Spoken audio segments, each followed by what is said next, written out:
नमस्कार, आप सभी लोगों का स्वागत है। मैं राज मिश्रा सभी लोगों का वेलकम करता हूँ। एक बहुत ज़्यादा डाउट आ रहा है बैंकरों को कि सर, मैंने एग्ज़ाम दिया था लास्ट ईयर, मेरा पासिंग क्राइटेरिया क्या होगा, क्या हमें टाइम लिमिट मिलेगा। तो ऐसे सारे सवालों का जवाब आपको इस वीडियो में मिलेगा। तो जल्दी से इस वीडियो के लिंक को कॉपी करें एंड सभी सोशल मीडिया पर इस वीडियो के लिंक को शेयर कर दीजिए एवरीवन। मैं उम्मीद करता हूँ इस वीडियो के बाद आपको कोई भी डाउट नहीं होगा एवरीवन। चलिए देखिए, दो बेसिक एकदम कंडीशन है जिसको आपको समझना होगा बहुत ध्यान से। पहला कि बीइंग ए बैंकर हम कितना स्कोर करें जो हम पास हो जाएं, और दूसरा कि हमें टाइम लिमिट क्या मिलता है फॉर पासिंग के लिए। लोग बैंकर कंफ्यूज हैं 3 ईयर को लेकर, 5 ईयर को लेकर। आइए देखते हैं। सबसे पहले हम बात करते हैं तो एक रिक्वेस्ट होगा सभी लोगों से, क्योंकि इस प्लेटफॉर्म स्पेशली आपके लिए है। जल्दी से अगर इस प्लेटफॉर्म पे नए हैं तो इसे सब्सक्राइब करें और अपने फ़ोन में इस ऐप को डाउनलोड कर लीजिए। चलिए देखिए, 3 कंडीशन है ओनली पासिंग की। 3 कंडीशन समझिए, ओनली 3, नॉट 3, 2 ही है। या तो आप paper 1 Indian economy, paper 2 PPP, paper 3 AFM, या paper 4 retail banking wealth management. इन सभी पेपर में each paper you will get 50 marks. ठीक, मीन्स आप सभी पेपर में अगर आपने 50 लाया, आप पास कर गए, यू विल क्वालिफाई।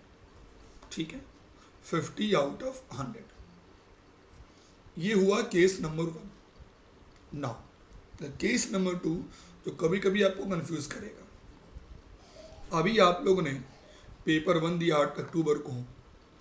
मान लीजिए जिस दिन आपका स्कोर आता है 45 प्लस 46, 47, 48, 49, तो क्या हम जेआईबी क्वालिफाई करेंगे? बिल्कुल करेंगे। एक रूल है कि अगर आपने किसी भी पेपर में एटलीस्ट आपका 45 अगर मार्क्स आ गया, तो आप एग्रीगेट 50% मार्क्स के लिए आप एलिजिबल हो गए। मतलब कहने का कि अगले जो 3 पेपर हैं, मान लीजिए हमने यहाँ पर 55 ले आया, हमने यहाँ पर 60 अटेम्प्ट किया और यहाँ 50, तो अगर हम काउंट करेंगे एग्रीगेट तो ये हमारा 200 प्लस हो गया, तो भी हम जेआईबी क्वालिफाई करेंगे।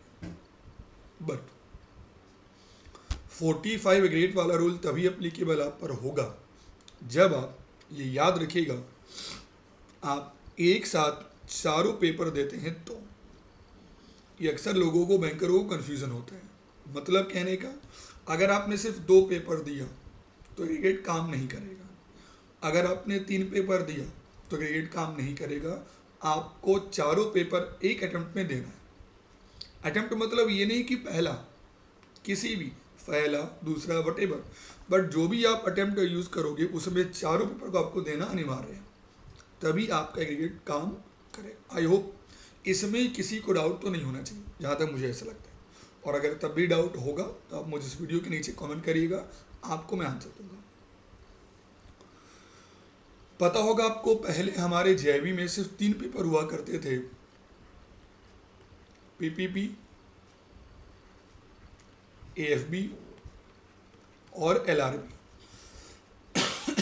अब क्योंकि एलआरबी पेपर ही ख़त्म कर दिया, तो अगर आपने पहले एलआरबी अगर आप पास किए हुए हो तो उसका भी कोई वेटेज ही नहीं, ना आपको उसका क्रेडिट मिलेगा।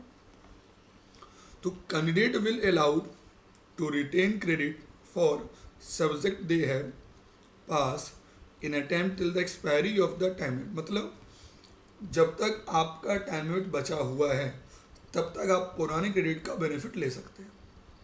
ठीक, यानी अगर आप मान लो आपने पहले पीपीपी क्वालिफाई कर लिया, तो इस साल आपको पीपीपी नहीं देना होगा, आपको देना होगा 3 paper, Indian economy, AFM and retail banking wealth management. आप पीपीपी का क्रेडिट ले सकते हैं, बट तब तक ले सकते हैं जब तक आपका लिमिट है। अभी जो लिमिट वाली प्रॉब्लम है ना, ये अक्सर आपको डाउट करे। आइए समझते हैं बहुत ध्यान से। देखिए बहुत ध्यान समझिएगा एवरीवन कि सर टाइम लिमिट क्या है फॉर पासिंग द एग्जामिनेशन। तो एक मैं मोटा मोटा अगर आपको ये बोलूं, या तो 3 साल और या तो 5 अटेम्प्ट, एक मोटा मोटी 3 साल तक और या तो 5 अटेम्प्ट आप एलिजिबल हैं, ये आपकी टाइम लिमिट है। आइए देखते हैं। जो नया सिलेबस के हिसाब से आपको जो टाइम लिमिट दी गई है वो दी गई 5 अटेम्प्ट। यानी मतलब ज़रा समझिए, हमने 2023 में एग्ज़ाम दिया, मई में पहला अटेम्प्ट, अक्टूबर दूसरा अटेम्प्ट एंड सो में, ठीक है।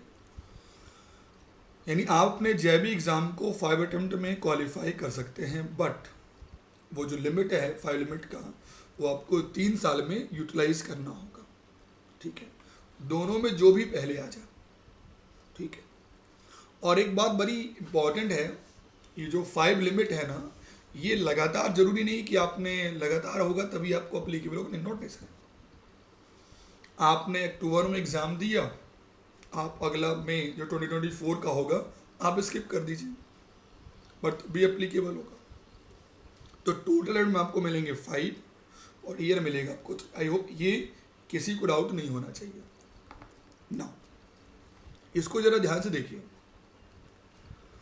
अगर किसी भी कारणवश कैंडिडेट पास नहीं करता है एग्जाम को, ठीक है, with in the stipulated time जो दिया गया है, या तो 3 साल और या तो 5, ये समझिएगा, या तो 3 साल पूरा हो गया और या तो आपके 5 अटेम्प्ट पूरे हो गए, आपका दोनों में से जो भी पहले आ जाएगा, आपका जितना भी आपने पीछे पास किया, जो भी किया, सब खत्म। आपको दोबारा री एनरोल करना होगा as a fresh candidate, again 5 attempt और 3 ईयर।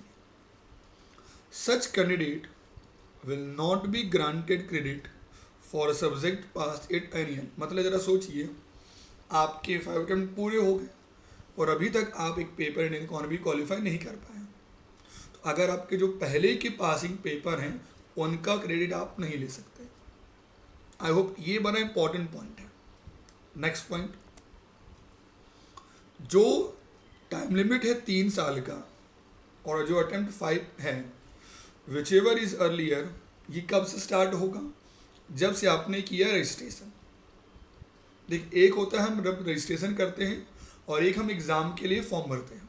तो जैसे ही आपने रजिस्ट्रेशन किया, आपका स्टार्ट हो गया। For first attempt will be counted when see apply for the exam. ऐसा नहीं कि आपने एग्ज़ाम नहीं दिया तो काउंट नहीं होगा, आपने फॉर्म भरा, वो अटेम्प्ट काउंट हो गया।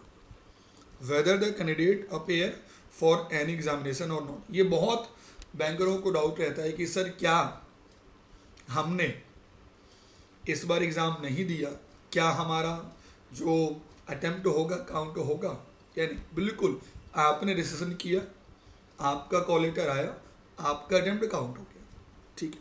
चलो, एंड द लास्ट पॉइंट, जो हमने रूल अभी 3 देखा ऊपर, 3 कंडीशन, ये सिंपल इम्प्लाई करता है एक नॉर्मली कैंडिडेट एलिजिबल है to apply any 5 examination out of 6 examination being conducted within the stipulated period of 3 years. If candidate avail all 5 attempt before completing of the 3 year, मतलब 2, 2, 4, 1, 5, तो he or she will be required to re-enroll themselves afresh. Similarly, if a candidate does not avail 5 attempt but the stipulated period of 3 year is over. कहने का मतलब कि भाई अगर आपका time frame खत्म हुआ या अटेम्प्ट खत्म हो गया, ठीक है, तो आपको दोबारा रीरोल करना होगा। आई होप आपके सभी सवालों का जवाब आपको ये इस सेशन से मिल गया होगा। लेकिन अगर तब भी इसके अलावा कोई भी डाउट है, प्लीज़ लेट मी नो। आप इस वीडियो के नीचे मुझे कमेंट करिएगा, आई विल हेल्प। ठीक है ना, हम सभी लोगों को पता है it is very important time. पहला पेपर आपने क्वालिफाई किया नहीं किया डजंट मैटर। जिन्होंने किया मैनी मैनी कॉन्ग्रेचुलेसन। जिन्होंने नहीं किया है, जिनका स्कोर 45 प्लस है, do not worry, it's my commitment. अभी पेपर 3 है, अभी पेपर 3 है और लास्ट में मैं हूँ आप लोगों के लिए पेपर 4। मैं आपको वादा देता हूँ कि इन तीनों पेपर में भी आप बहुत अच्छा स्कोर करेंगे। और लास्ट पेपर जो है रिटेल बैंकिंग वेल्थ मैनेजमेंट, ये मेरा कमिटमेंट आप लोगों को है, आप बहुत इजीली इसमें 70 स्कोर करोगे, ये मेरा आपसे लाइव कमिटमेंट है। तो आज ही अपने को एनरोल करें यूजिंग द कोड राजीव। आप राजीव यूज़ करेंगे तो बेनिफिट क्या होगा, आपको डिस्काउंट ज़्यादा मिलेगा। अभी ये ऑफ़र चला और ये ऑफ़र आज 10 तारीख को ख़त्म हो जाएगा। जिस ऑफ़र का नाम है dream big and save bigger. बाकी कोई भी डाउट है, let me know, I am here to help you. This is my platform RB11 with Rajiv Mishra. कुछ भी डाउट हो लेट मी नो, मैं आपको यहाँ पर आंसर दूंगा। और अगर आपके डाउट का आपको आंसर मिल गया तो हमें बताएं कमेंट करके। इस प्लेटफॉर्म पे नए हैं तो इसको जरूर सब्सक्राइब करें और बने रहिए वीडियो के लिए, अपडेट के लिए। ओनली बोर्ड यूट्यूब को जरूर सब्सक्राइब करें। Thank you.